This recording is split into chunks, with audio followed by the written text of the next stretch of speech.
예, 근현대사 2023년도 하반기 두 번째 근현대사 과정을 들어가도록 하겠습니다.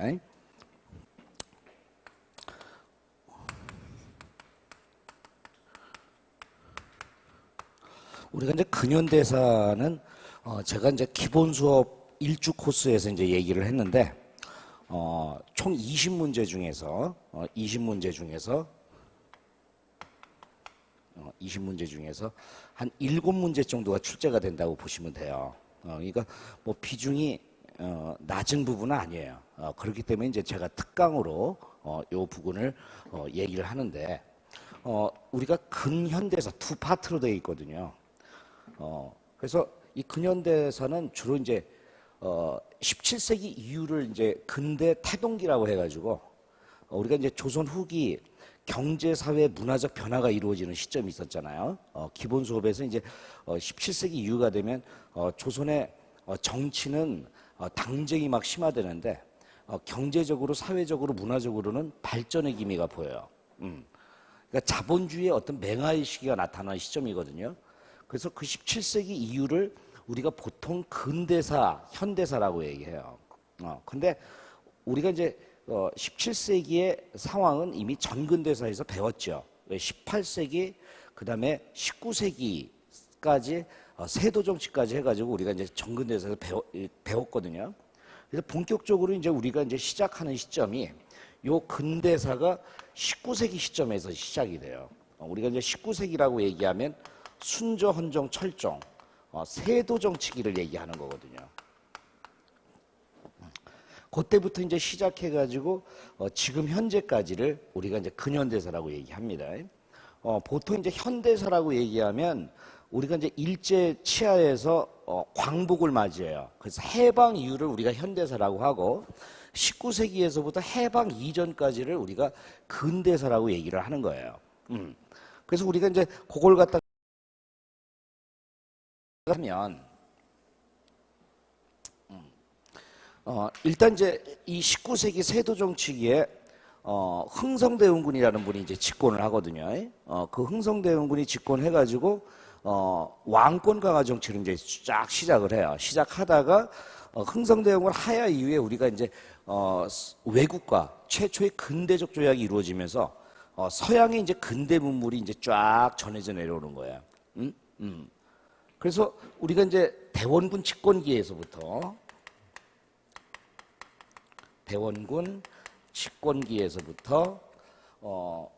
러일 전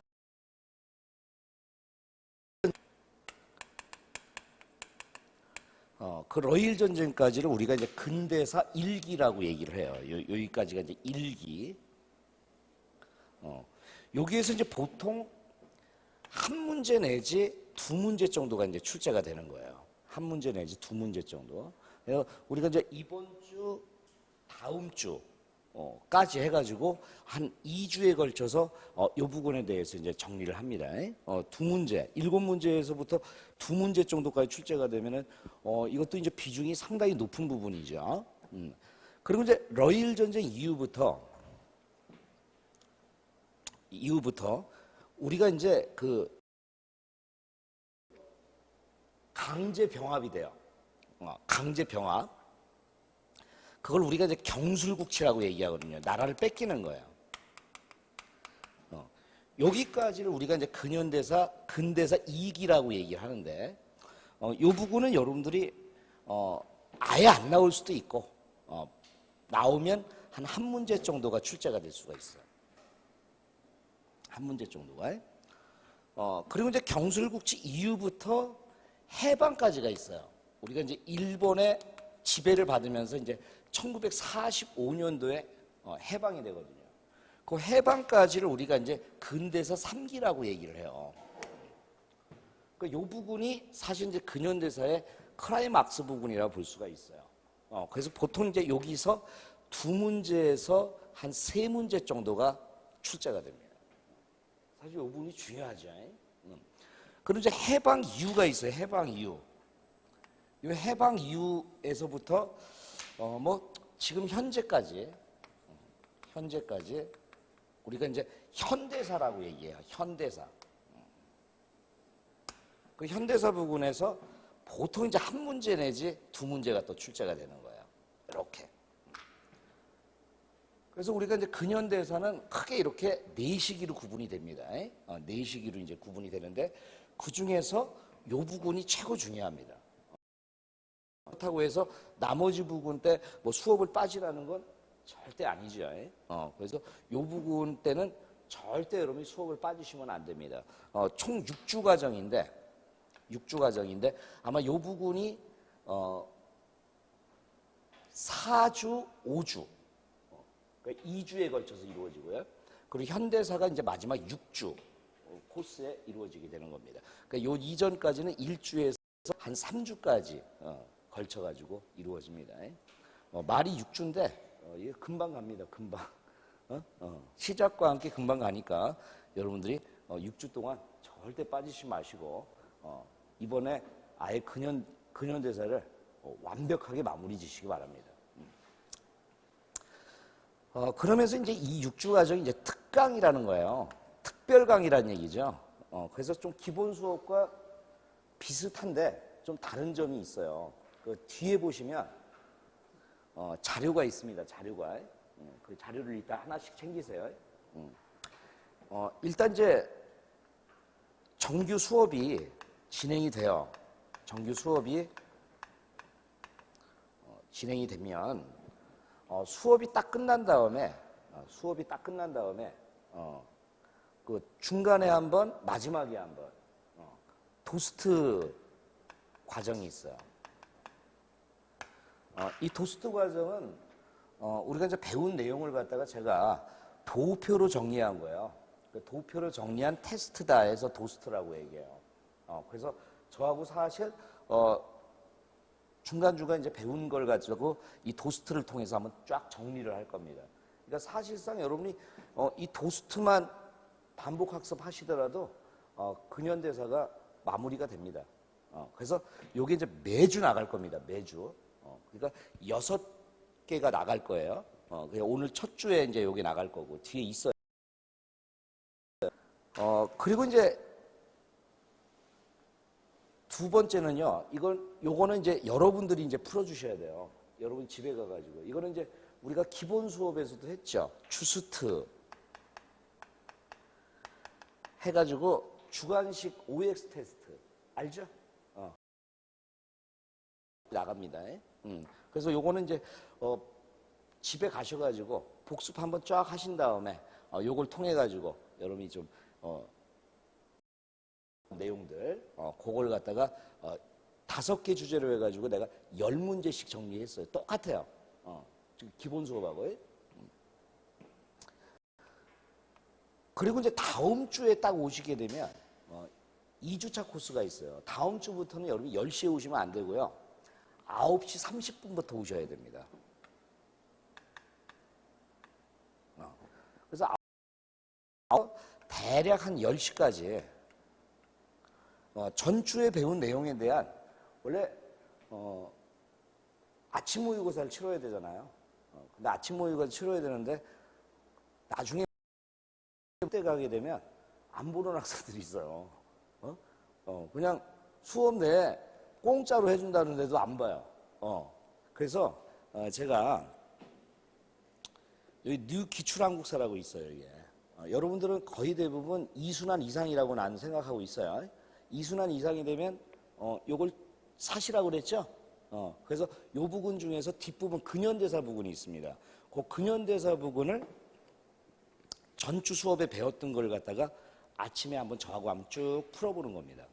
물론 다 풀을 수는 없고요.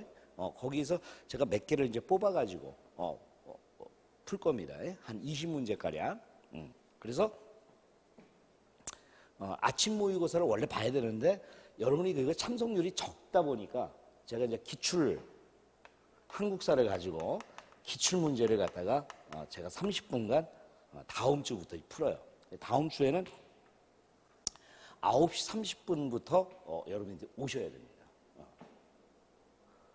의무입니다. 특강 듣는 학생들은. 근데 요것도 이제 한 3주 정도 되게 되면 또 안 와요. 왜 안 오겠어요? 전주에 배웠던 걸 갖다 제대로 복습을 안 하니까 참석을 안 하는 거예요. 이게 6주밖에 안 되거든요. 6주밖에 안 되니까 여러분 열심히 하셔야 돼요. 열심히 하셔가지고 이번에 아예 근현대에서 끝내세요. 충분히 끝낼 수 있습니다. 왜냐면 제가 이 도스트를 갖다가 이제 주니까 요것만 복습해도 돼요. 요것만. 자, 그리고 이제 10시부터 한 20분간 말이죠. 20분간 요 전주에 배웠던 정규 수업의 내용을 갖다가 저하고 같이 그게 이제 가스트입니다. 가스트. 가로놓기 테스트라는 뜻입니다. 이게. 그러다 보니까 정규 수업 한 번 나간 걸 갖다가 도스트를 통해서, 그다음에 이제 주스트를 통해서, 그다음에 기출 문제를 통해서, 그다음에 이제 가스트를 통해서 기본 4번이 반복되게 되는 겁니다. 기본 4번. 에 따라서 여기에서 이제 플러스 알파가 이제 되는 거죠.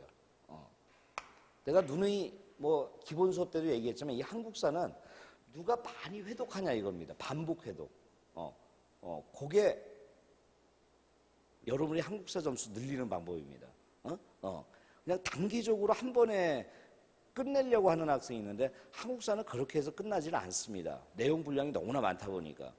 그래서 여러분들이 이 회독을 갖다가 열심히 또 해주셔야 됩니다. 근데 회독을 주로 이제 정규 수업의 내용을 내가 도스트로 옮겼기 때문에 이따 보시면 알겠지만 도스트의 정규 수업의 내용이 거의 다 들어가 있습니다. 그래서 이 도스트를 중점적으로 삼아가지고 여러분들이 해주시면 됩니다. 이렇게. 그래서 하여간 수업을 통해서 최소 4번이 반복된다는 것을 여러분이 알아두시기 바랍니다. 물론 주스트 같은 경우에는 여러분 스스로가 해주셔야 됩니다. 해주셔야 됩니다. 그래서 뒤에 보시면 여러분이 도스트, 주스트가 지금 배치되어 있을 겁니다. 이때 쉬는 시간에 한 부씩 가져가시기 바랍니다. 그리고 이제 뒤에 보시면 인물 탐구 자료가 있어요. 최근에 이제 국가직 지방직 문제에서 인물 탐구 자료, 그러니까 인물에 대한 문제가 이제 나올 수가 있거든요. 그래서 그 인물에 대한 탐구 자료를 갖다가 인물별로 제가 쫙 정리한 게 있습니다. 근데 뭐 이걸 다 할 필요는 없고요. 제가 수업 시간에 쭉 가다가 2번 이상 반복되는 인물이 있습니다. 자주 언급되는 인물. 이 인물을 중심으로 하시면 됩니다. 그렇게 여러분들이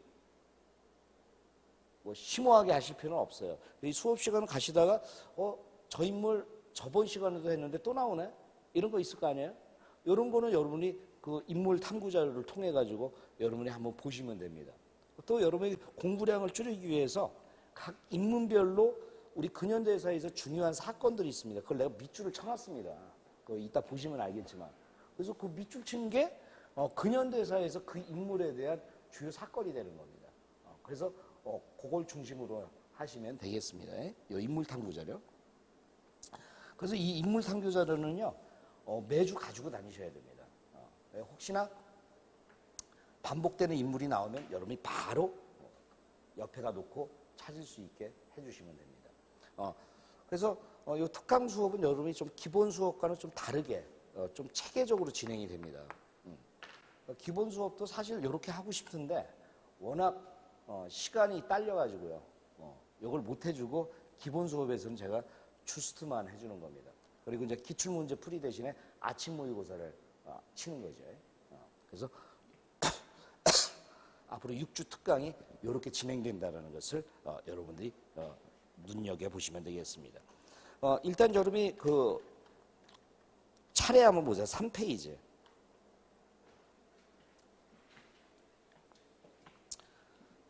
3페이지 그 목차 차례를 딱 보시면요. 거기 11장이 있죠. 챕터 11장. 우리가 이제 10장까지는 정근대사의 내용이고요. 11장부터가 이제 근현대사 나오는데 거기에서 파트 11번이 개항전후의 정치 흐름이라는 겁니다. 그 중에서 2장 있죠, 2장. 거기에서 한 2문제가 출제가 됩니다. 그게 바로 이 부분입니다. 이 부분.